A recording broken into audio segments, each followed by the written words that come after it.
Hey everyone, it's Eric Jensen here. Time for some more Jensen sports talk. So, what's going on? Just a little briefly touching on hockey opening again. It's been entertaining to see a little bit of that. The Ducks with the comeback victory against Seattle. That was great. Yeah. Anyways, baseball playoffs still going on, whatever. And then the other big news, I guess, before we dig into the game is that I was just going to touch on is the Oakland receiver Adams that pushed the cameraman, and now the cameraman is suing, and there's like a misdemeanor or battery charge, assault charge or whatever, and basically that entire situation is a joke. He should have not obviously pushed the guy, but honestly, you guys, let's move on. If someone pushes someone, I don't know. It's just really wimpy. Anyways, I think the guy's just looking for a payday, and he may get it. So that's my opinion on that situation. Let's get into the college football games because there are a lot of good ones this week. So we are going to start in the Big Ten with Penn State at Michigan. So both of these teams look very good. Both of the teams haven't played many. Penn State has played a little more of a tough schedule than Michigan has. I mean, Auburn is no one, but they did beat Purdue on the road in the first game. I think that's a pretty good win. Michigan hasn't played anyone, so it'll be interesting. Penn State over the last few seasons, they've sort of faded quite a lot after a strong start on the season. So history is sort of going against them. And I do like the Michigan defense. I think this game will be a close game. I'm not expecting a lot of scoring in this one. I think it'll be more of a classic Big Ten game, that old school Big Ten. I do give the edge to Michigan in this one, probably just a little bit. I think they'll pull it off at home. I think they've got just a touch more in them than Penn State. Penn State just always seems to be lacking when they get to the big games. Anyways, the next game on the schedule, Cal at Colorado. This is just, Pac-12. No one cares about this. Colorado is a dumpster fire. Cal will win easily, which tells you how bad Colorado is. Next big one is Alabama at Tennessee. Now, this one is a challenging one to pick. There's a lot of challenging ones to pick this week because Tennessee's offense is great. Their defense is improved from what they have been. Alabama hasn't looked like the absolute juggernaut that we thought they might be. But Bryce Young coming back, I'm assuming he's coming back for this game, I think we'll probably push Alabama just ahead of Tennessee. Yeah, Alabama over Tennessee. I think this will be close, but Bryce Young can make the plays. He's the Heisman Trophy winner for a reason. Put him in there at the end of the game, and he's either going to hold on to that lead or drive down and get the winning points. But I mean, one score game within 6 points, I think this will be, and it'll either be, I just have a feeling it's coming down to Alabama either driving down scoring or holding the ball and not letting Tennessee get another chance to try and come back and tie or win it. But don't be shocked if Tennessee does something, especially if Bryce Young doesn't look all right. And if Bryce Young is injured, go with the Vols. All right, next big game in the Big 12, undefeated Oklahoma State goes to TCU. I think the Oklahoma State is a much more complete team than TCU. TCU's got a great offense.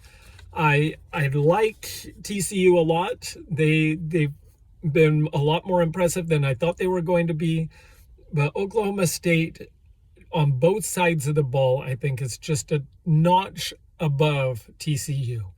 So in a close one again, I think Oklahoma State wins this one, and TCU finally gets their first loss of the season. Then we've got NC State at Syracuse. Now, I don't believe in Syracuse, so I am going to pick NC State here. NC State hasn't played all that good. Their offense is not nearly as good as I thought they were going to be. They haven't been able to create big plays, and that's really hurting them. Last season, they were able to push the ball downfield, get those big plays, big chunk plays, big touchdowns, and they haven't this season.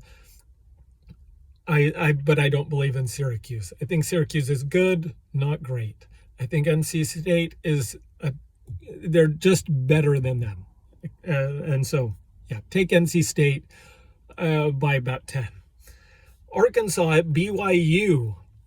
BYU is a frustrating team right now looking at. They should be better than what they've done.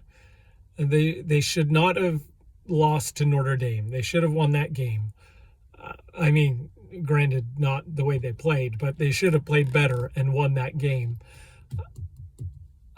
I don't believe in Arkansas secondary. I think BYU has a chance to hopefully get that offense going, and I think they will win this game, but they've got to find a way to I don't know, be more creative, get some more consistency in the offense. All right, we've got Arizona, Washington. I think Washington gets back on track in this game. They very disappointing loss last week against UCLA. That's more understandable. Being back up here in Seattle, I think they will be just fine. I think they will get things turned around and start playing like we thought they were going to be. So Washington, pretty big. We've got Mississippi State at Kentucky.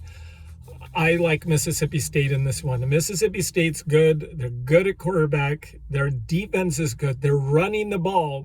Surprise, surprise, Mike Leach running the ball. But they've got that going for them. And I don't believe in Kentucky. Kentucky is, again, good, not great. Can Kentucky beat most teams? Probably. Should they beat most teams most of the time? No. Well, most good teams I'm talking about. All right, we have got Stanford going to Notre Dame. Stanford isn't good. They just aren't. And so Notre Dame is going to win this game. It's funny because Stanford does have a good quarterback. The quarterback is good. Unfortunately, with Smith's son being injured, their running back situation isn't all that good. But they should be better. Now, Notre Dame isn't good either. Their offense is lacking. It's better since they made the change at QB, but Stanford just isn't good. Notre Dame will win this game. Washington State goes to Oregon State. This is an interesting one because I think both of these teams are good enough to be ranked. Well, Oregon State pre-injury, I should say. And because of that, what I'm going to say is Washington State is going to go in and beat Oregon State. Washington State's going to, their offense hasn't been producing like a normal Washington State offense has, but their defense has been pretty good. They've slowed down a lot of teams and prevented a lot of touchdowns. They've sort of got a bend but don't break defense.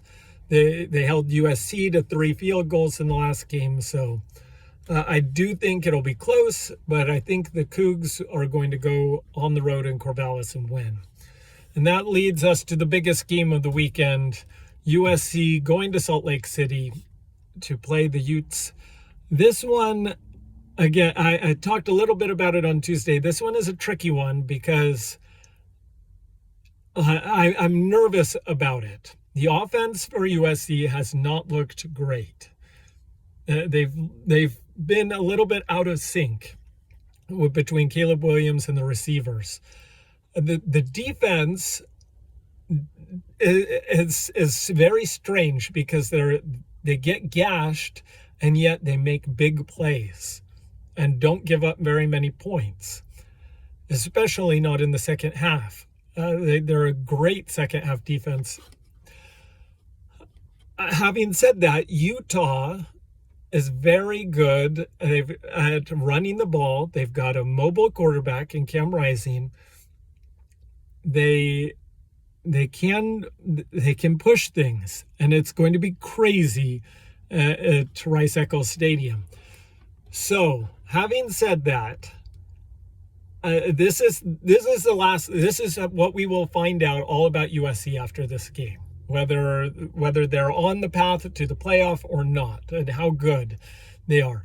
If I am going to pick USC in this game because of the defense. The defense has been able to create those havoc plays, get sacks. They're leading the nation in sacks. They're leading the nation in interceptions, turnover margin. If they can get those kind of plays, Utah's drives will stall. If Utah is just, if I were Utah, what I would do is I would commit to the run and I would run it right down the middle almost all game long and make USC change somehow. Because I think if Utah tries that, they probably will have success. I don't think Utah will. I don't think they will keep that up throughout the entire game. And as a result, I think because of the defense, USC is going to be able to slow down that Utah offense enough. And I think, again, here's hoping Caleb Williams doesn't get rattled, because if he gets rattled and turns the ball over, Utah wins this game. If he's on, USC wins. This is dumb analysis here. Of course, if USC plays good, they'll win. But if USC on offense are making consistent plays, not necessarily scoring touchdowns all the time, not necessarily getting the big plays, but if they're hitting the receivers and consistently having drives last, at least 6, 7, 8 plays and not getting the 3 and outs, that's when you will see them score enough points to win this game. Thanks to the defense holding Utah down. It's the defense getting sacks, the defense getting turnovers, which is a weird thing to say. But so I think USC going into Salt Lake City, they probably win this. I'm guessing about 31-28. Real close game. USC wins it in the end. Anyways, we'll see what actually happens, and have it so good. Bye.